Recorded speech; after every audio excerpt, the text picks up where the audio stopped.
பச்சை சுண்டைக்காய் காரக்குழம்பு.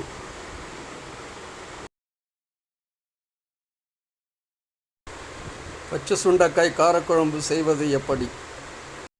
பச்சை சுண்டைக்காயை காம்பு நீக்கி எடுத்து வைத்து கொள்ள வேண்டும்.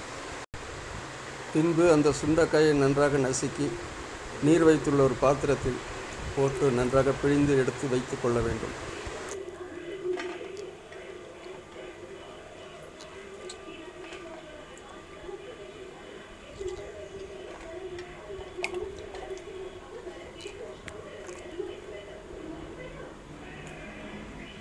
பின்பு ஒரு கடாயில் 1 ஸ்பூன் எண்ணெய் ஊற்றி எடுத்து வைத்துள்ள மல்லி,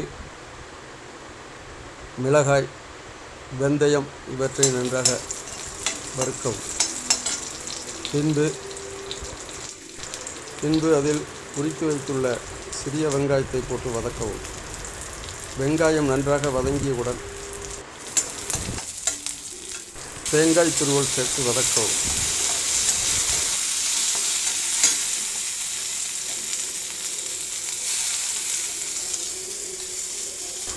பின்பு நறுக்கி வைத்துள்ள தக்காளியை சேர்த்து வதக்கவும்.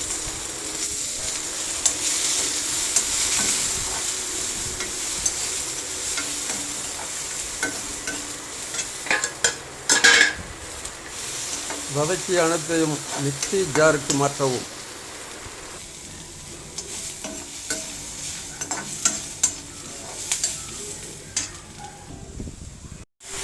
ஆறியவுடன் அரைத்து எடுத்து வைத்து கொள்ளவும். ஒரு சிட்டிகை மஞ்சள் தூள், 1 ஸ்பூன்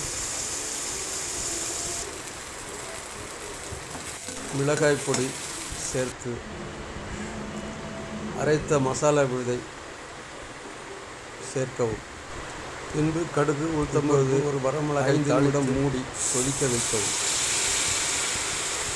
அதில் பச்சை சுண்டைக்காயை போட்டு வதக்கவும். புளித்தண்ணீர் சேர்க்கவும். சுண்டைக்காய் வதங்கியவுடன் அரைத்த விழுதை சேர்க்கவும். பின்பு பிரட்டி நன்றாக கலக்கவும். தேவையான அளவு உப்பு, சிறிது பெருங்காயம்,